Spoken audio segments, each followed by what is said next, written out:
Good afternoon. So, gumawa tayo ng merienda. Ayan.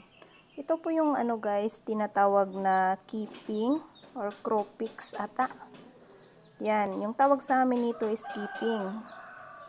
O, diba, gawa po to siya guys ng ating kamuting kahoy.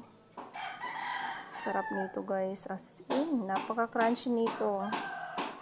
Diba? Ayan siya. So, sino mahilig nito guys? Ayan. Sa mga expert gumawa nito, grabe. Nakakabilib talaga yung ganitong snacks, no? Usong-uso to dati nung kabataan ko guys. Hanggang ngayon nandito pa naman. Kaya lang, minsan ka lang nakakakita nito. Timing lang yung tita ko gumagawa nito. Kaya, ayun.